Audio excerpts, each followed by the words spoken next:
Next up is a good colleague and friend of mine, Lesley Miley. His Twitter handle, Shaft. He can tell you about that. And we have this rare problem that I'm curious, I don't think other conferences have. Well, some do. I know some do. But where like the brown mics piece right here is all used up because the other panels was like brown. So we gotta wait for the other brown panels to get off so Les can get the other brown mic piece. I don't know about you all. For some of y'all, that's not a big deal, and I get it. But for me, been doing this for a long time, that's a big deal. Because I remember a time where brown people didn't get on stage and they didn't think about this as a diversity and inclusion thing to have brown lapel mics. So that's what we're doing. First world problem, I'm stalling, but that's a true story. And let's see if Shaft is ready. And I'm gonna call him by his Twitter handle, because that's what we do. And so bring Shaft on stage. Round of applause for Shaft.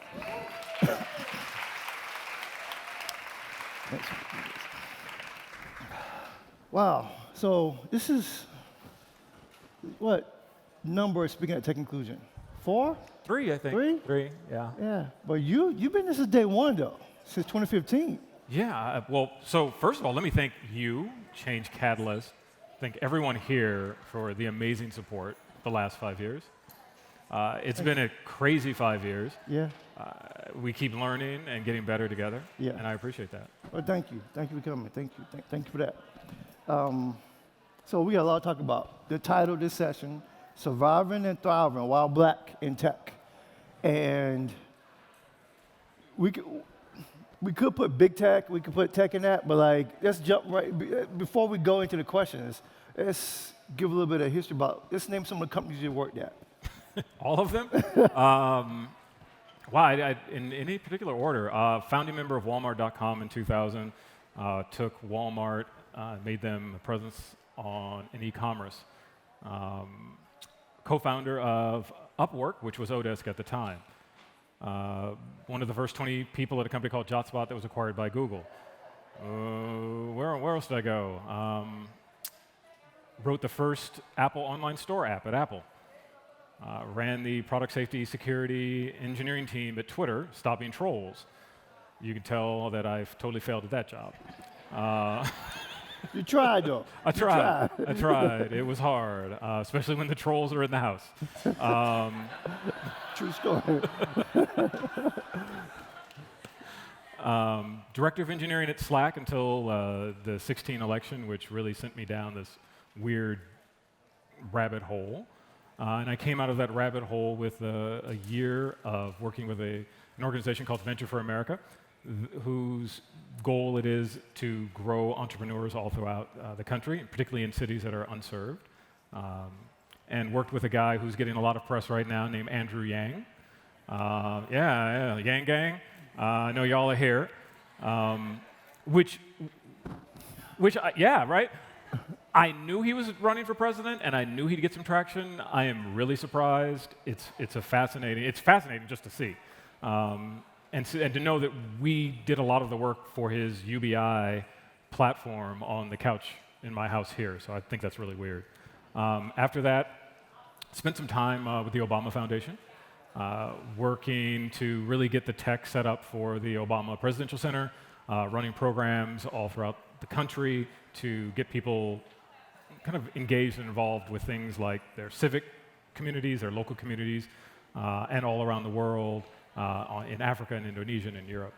Now I'm working at Google, running an engineering team for developer relations. So if you go to cloud.google.com or developers.google.com, that's my team's infrastructure.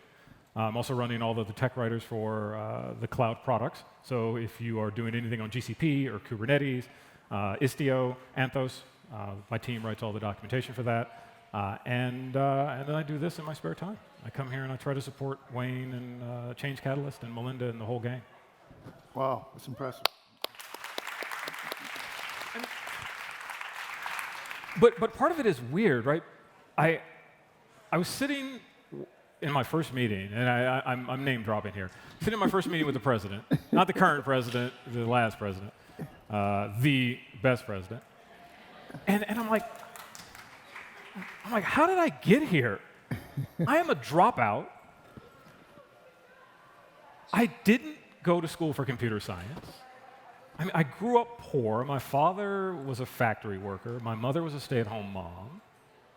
And I started my career in tech, and it was the start of my career in tech, as a security guard at Apple. And now I'm sitting literally next to the President of the United States, the black President of the United States, right? The first. Hopefully not the last. It's amazing.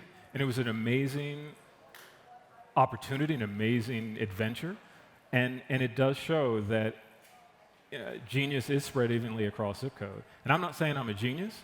It's okay. But no, I'm not a genius if I'm more lucky than a genius, right? And it was just, it shows what you can do. And it shows what you can do when you believe in yourself and people believe in you. Awesome. But that's great. And like so many ways. I got a chance to interview James from Consumer Reports earlier, and I'm impressed with his background, as you know, impressed with your background. And you mentioned that one company you was acquired by Google, so you spent some time at Google, then went on to other organizations. Now you're back at Google, and the Obama Foundation. Like, let's go a little bit to the Obama Foundation before the Google. Like, how was that really like? The process, like when the opportunity came, was it like, let me think about this, or like no, this is President Obama, like I'm gone, like. It was, let me think about this. Not because of President Obama, but because it's politics, because it's a nonprofit. And one thing I've learned is I can't work in nonprofits. Just be honest, it's hard. It's different. The mission is different. And I've spent my entire career in tech. And I've spent my entire career iterating quickly and moving quickly and having a lot of privilege in tech as well. So it's different, but it was also well considered. I really wanted to have an opportunity to work with people who I really think are doing some of the work this country needs to be done, which is connecting people together and getting them involved in their communities to better their communities, whether you're on the left or the right. If you care about your community and you're willing to put the time and effort into it, your political affiliation is somewhat secondary. Got it. And then, I promise you, I will get to some of the juicy stuff in a bit. If you follow Shaft on Twitter, you know. But now you roll at Google. You're talking about, your cloud team, but before that team, you did some work on in the Nest team. Let's talk about why you took that role and some of the goal around inclusion and diversity. And you want to build that team at Nest, and why it was important for you to do that. I mean, I'm an engineer. I like to build things. And whether it's an actual product or an organization, some of the challenges are similar. And being given an opportunity to grow a team at a company that has the resources is an opportunity to bring people to the table who are frequently left out. And so I really thought that was an opportunity to do exactly that. And that was exactly what I did. And it was great to see people who had been left out, who had been overlooked. One, just finding them, which when you're working in a large organization, the systems and structures are not set up to find underrepresented people and people who are overlooked. So we had to fix that, and then to bring them in and enhance our interviewing process to pull out their skill set that's applicable, because a lot of larger companies have interview processes that really are fitting the majority group. So we had to change that, and in about a year, we got a team that its gender balance went from less than 15% to 35%.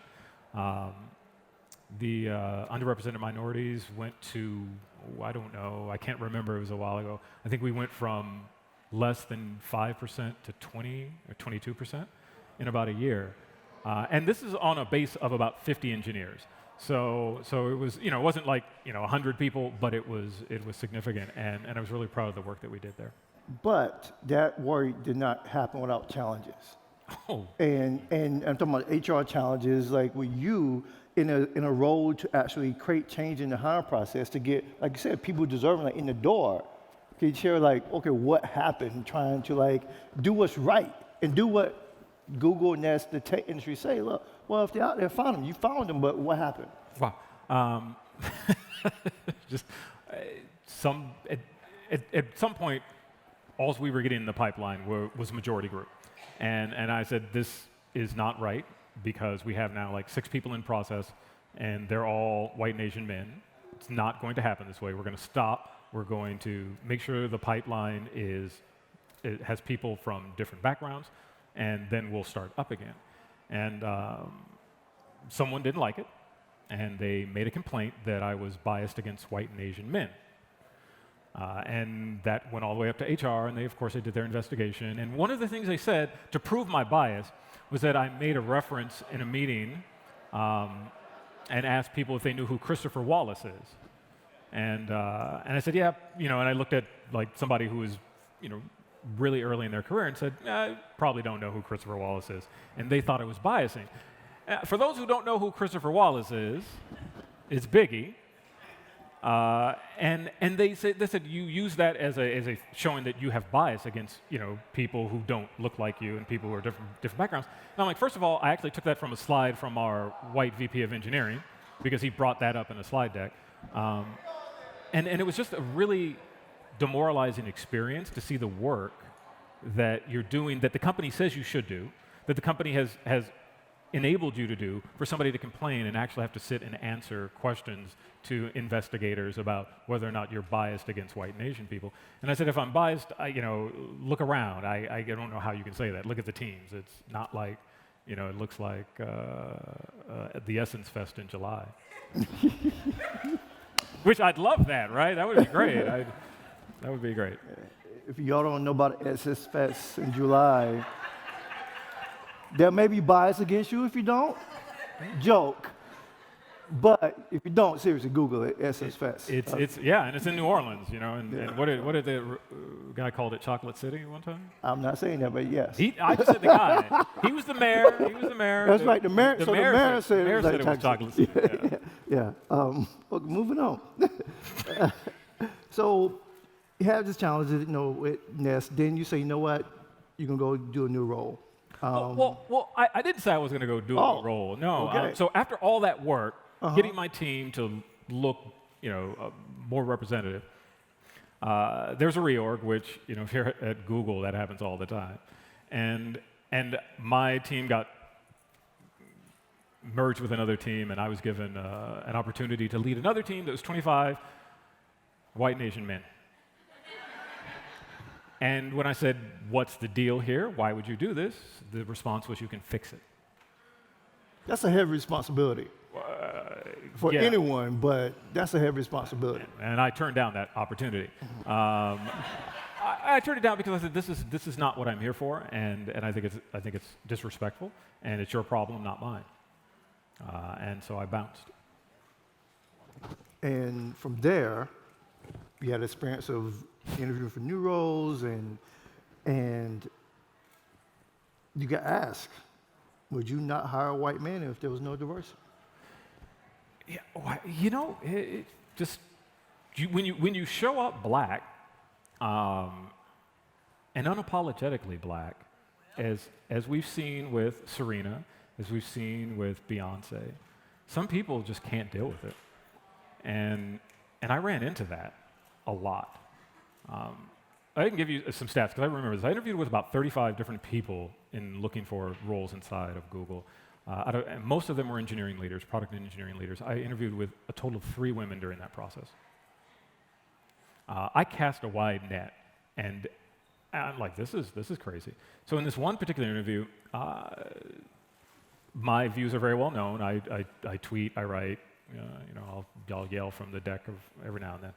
And this person said, hey, I see you're big in doing inclusion work. How does that work with the hiring? And I said, well, the in counts are smaller. You need to do this work. It's intentional work. It is going to take longer. But I work with my HR partners. I work with my product partners, set the expectation, make sure that we're flying the plane in the right direction and level. But I do try to set the expectation that this work is intentional and it's going to take some time. He's like, so you mean if you don't have a pipeline that's diverse, that you wouldn't hire a white male CS student from Stanford? And I asked him, I'm like, why are you asking me this question? And he's like, well, I just want to know what's possible. And I said, well, you should talk to legal because I don't know. I work with people. And I was like, but you would never ask a white man if he wouldn't hire a black man, so why are you asking me this question? And his response, because he saw I was getting upset, because this is an interview. He's a senior engineering leader with over 15 years at the company. There's a power dynamic that he is aware of, even if he's not consciously, he's subconsciously aware of it. And then when he said, I see you're getting upset, so maybe we should move on. And I'm like, no, we've got 15 minutes. We're not moving on. We're staying right here. And we're going to talk about this because you're venturing into an area you don't know. There's a power dynamic. This is an interview. You don't inject things like this in the interview. I just explained to you how I approach this. I explained to you how I approach this with building partnership with product, building partnership with HR, making sure that we're doing the right thing. That you continue to ask the question says to me that you have a problem with it. I'm like, no, I don't have a problem with it. I'm just curious. I'm like, you've been here for 15 years. You have the resources of one of the largest corporations in the world. If you haven't done the work, why is it my job to educate you? So as I get preachy on this. Anyway, I left.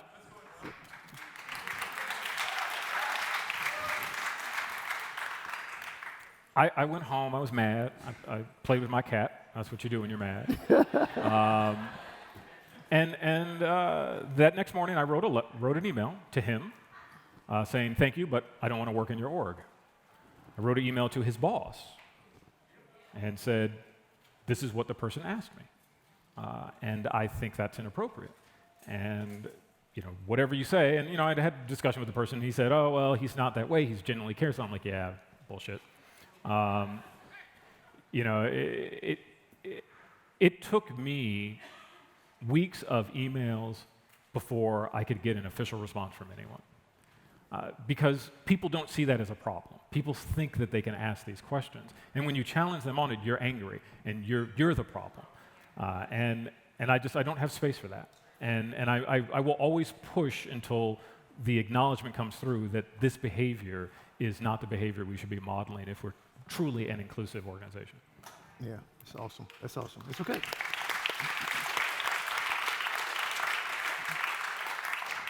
So you mentioned earlier the scope of your team, and we're going to jump to this head on.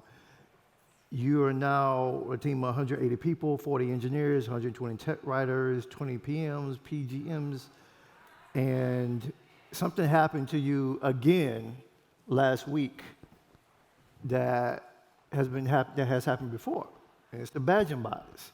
So you get asked about your badge once a week at Google. You want to talk about that? Just you show up black, and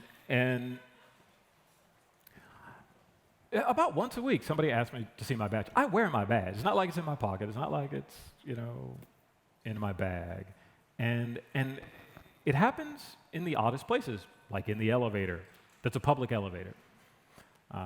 It happens when you're trying to go into the cafe, and it's happened to me twice, and both times physical contact has happened.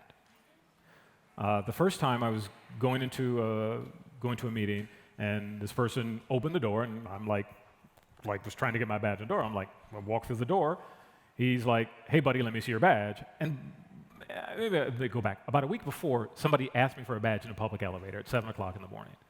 And I'm like, I'm in a public elevator. Why are you even asking me for a badge? So after that, I said, I'm not responding because this is privilege, this is bias, and this is whiteness. And I'm giving no space to this. If you want to know if I work here, I will give you my name, and you can go and get security, and you can find me, and I will show security my badge. These aren't security people asking for my badge, first of all. I will always show my badge to security. This is my coworkers. These are the people who I sit next to. And so I walk through this door. This person try to walk through the door. The person blocks me and pushes me back. So I pushed him back.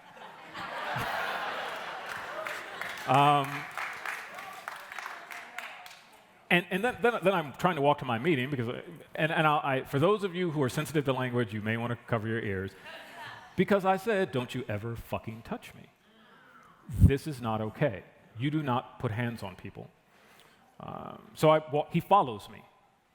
He follows me to my meeting, and I'm like, what? He's like, I need to make sure you belong. So this got escalated. Security got called. Security created this barrier of 3 people between him and I because they considered me the threat. So that was the first time. There's a footnote to that story I'll get to. Because I have a footnote to the second story, too. So the second story happened actually Monday. Okay. This week. And I was coming through a door, and I had actually badged in. And I was waiting in the elevator room with this person for a few minutes. We rode the elevator together where my badge was visible. On the side where this person could see it, they tried to close the door on me. And when I just came through the door and kept walking, they started following me, asking me to see my badge, and I would not respond. I just not responding. No acknowledgement, no turning around, just going to keep walking. And as I'm walking, all of a sudden I get this in front of my face, and the person runs in front of me and chest bumps me. And I'm like, what are you doing? And they're like, I need to see your badge. And then here it is, and they grab my badge and wave it in front of me, while the badge is hooked to my hip, by the way, where it's been visible the entire time. And I was like, you just people. And I'm like, I'm just so tired of this. It's like, why do you have to do this? I'm like, and why are you asking me for why are you following me? If you want to know, if you feel that threat, you can go get security. Security's always within 20, 30 feet away. Find a security person. My name is Shaft. That's how you find me. Come on down. And at that moment, this other person comes into the interaction and says, this person's upset because people of color are disproportionately asked for their badge. So I was like, hey, somebody's woke. Thank you very much. But because the universe kind of likes balance, a bro shows up. I am not kidding. He's like, buddy, you need to calm down. And I use because that's how he sounded. I'm not kidding. Exactly. I did not know that. I know that's how he sounded. And so we got into a little more of an exchange, and I just kind of left it at that. But when I said, when I was talking to this person, I said, this happens. White people are always asking, always badge checking people of color. And this is the twist. The twist is, this person says, well, I'm from Mexico. I have, Jewish relatives, and I'm trans. I'm like, well, does that absolve you of bias? No, it doesn't. I mean, we all have bias. And I'm just like, this is the environment that is created when you put signs on doors that have everyone looking alike being the normal and the people looking different being the other. And at Google, because African Americans make up less than 2%, 3% of the population, and I think less than 1% in engineering, which is where I'm at, I will always look like the other. And so I will always get challenged because people look at me and think of me as a threat. Here's the funny thing, and I thought about this the other night. If I just dressed up as a food service worker, people would open the door for me. If I dressed up as a janitor, people would hold the door open for me. Because no one would question if I was a food service worker or a janitor and was coming to serve them food or clean their office.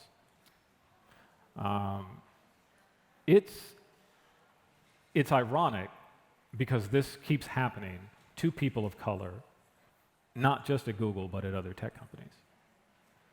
And the tech companies know this, and they refuse to change their policies.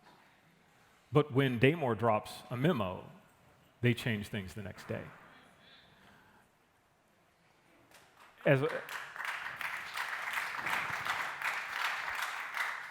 So one of the things I'm learning out of all this is how to survive. And how I survive is that I don't give space for that anymore. How I thrive is that I confront it. And I also build allies in a company. I also talk to people and let them know and put a human face to what's happening. Telling someone that I can get into Google or Facebook or Twitter if I dressed up as a service worker should be a shock to them. And if you want to try it, let me know.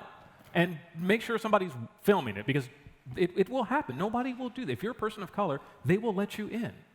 It's amazing to me that they don't see their own blind spots. It's amazing to me that they put a policy in place that has people checking other people. I mean, I'm sorry, I'm not a fan of the police, but the police even get bias training, right? Because they understand that in interacting with the public in a position of authority like that, or when they have to challenge someone, that they need that. And no one talks about that. No one talks about the badging bias. No one talks about what we expect a tech person to look like and how we execute our bias when we run into someone who doesn't look that way. Yeah. Sorry, I get all preachy. No, it's all good. It's all good.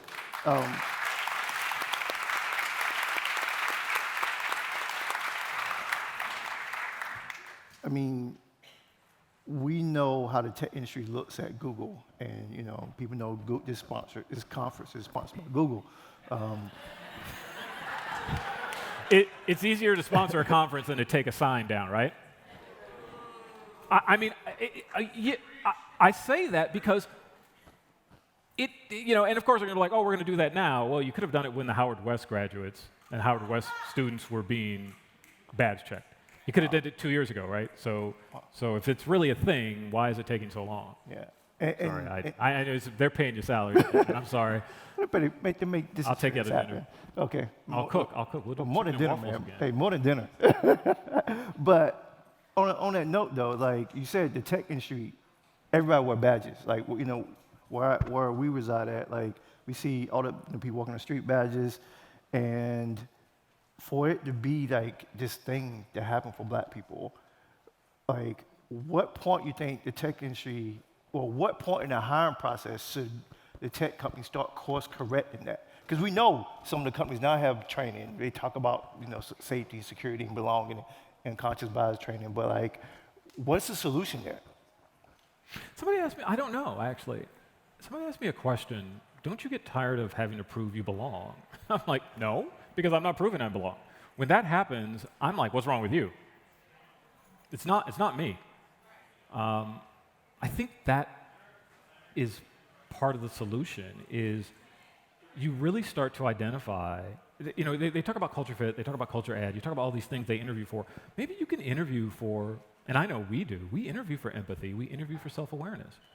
We interview for that because people will make mistakes, and that's okay. And even today, somebody came up to me in the cafe at work, and they were just like, Tyler! I'm like, really? I'm like, let me guess, Tyler's black. He's like, yeah, he is. and the person was apologetic. He's like, I'm sorry. I knew Tyler was going to be here this week. I thought you were him. And I'm like, it's okay. And then we had this discussion, but you could see he had empathy, self-awareness, and he owned what he did. And he owned how it could possibly make me feel. And I think you look for that in the interview process. I think you try to tease that out because people will be open to learn at that point. And yet we don't do that. And what we also have to do is be very, very vocal in these organizations that if you believe that women can't code, if you believe that African Americans can't do this, or Latinx can't do that, or trans people are this, then maybe it's not the place for you. We need to start saying that and let people know that there are organizations that will happily take you, but this is not the place for you because we don't want people to have those views that inherently make it an unsafe workplace for me, for you, and everyone else. Yes, I agree with that 100%. What I have a problem with the tech industry is that what you just said is not like, I've said this before, it's not like rocket science. It's like some good values. And then as the tech industry has like, oh, culture fit, there's like values and culture. Why haven't those basic empathy and beliefs and values been part of the conversation? And people been held accountable for those. If you believe all women can't code, you should not work at almost any tech company here in Silicon Valley. That's the truth. But as long as people like Palmer Luckey can do the things that he does Yes. and get funded, was it 10, 20, 30 million by Yeah. Andreessen? Yes. Somebody wrote this guy a big check. and if you don't know about that situation, don't just Google it. Like, really look at that. This guy who's like working with Steve, what's his name, Steve? He's the former founder of Oculus Rift that made billions of dollars from Facebook, who's like total like racist, sexist person, just went on to like do another company. Everybody's, he's doing the next billion-dollar company to get money by some of the most well-known venture firms here in Silicon Valley that's supposed to support culture. I mean, this is why it's so hard. And you just pointed out, because Andreessen will give him money. Because Travis from Uber is now a billionaire. That's what people see. That's their currency. Their currency aren't ethics or values. I'm sorry, they say they are, but if you can fund somebody whose ethics and values go against yours, do you really have any ethics or values, or is your ethics and value tied up to whatever valuation you can get? I mean, I don't want to end on such a bad note. No. Maybe we'll go. Yeah. We'll go. I want to end on a high note, which is thriving. I'm here, I'm doing this job. I love the team that I have. I look at the leaders on my team, and most of them are underrepresented. I look at the work that we do, we have a book club where in one of my teams where they get books by underrepresented authors, and they read them and they talk about them. Numerous people on my teams all over the world, in London, in the United States, have been awarded, have been given awards for their work in diversity and inclusion, have gotten time with Google leads, like the top, SVPs of Google, because of their work in diversity, inclusion, and equity. So I am so proud of that, and I'm proud of the work not the work that I did there, but the work that they're doing. I am proud of the work that I've done because I've had to put up with this crap for years, but it comes at a point to where I can take a step back and say, my job is to continue to build these types of environments, because when people who come into those environments early in their career and start to advance their careers, they will see this, and this will be the new normal, right? And this is the thriving part. They will not accept going to a group of 25 white and Asian men, right? They will choose other. They will say, I want to go someplace that has people that look like me, that shows that there is an intention in who and what we hire and why we hire them. That's awesome. Last question. Sure. Besides the cat, what do you do for self-care? What do I do for self-care? I do a lot of different things. I definitely exercise. I love to exercise. I used to love to box, but you can't get hit in the head anymore because it's just not healthy. I just did a road trip, and I hadn't done one in a while, and that I need to do more of, where you just drive and you see, I went to Native American reservations in the Southwest.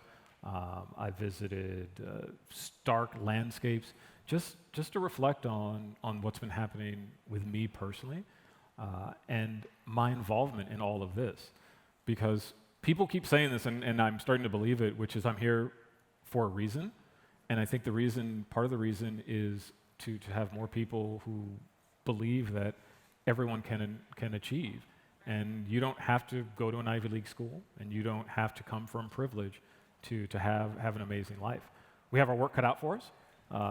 It's going to be hard. We're coming up on election time. Yeah.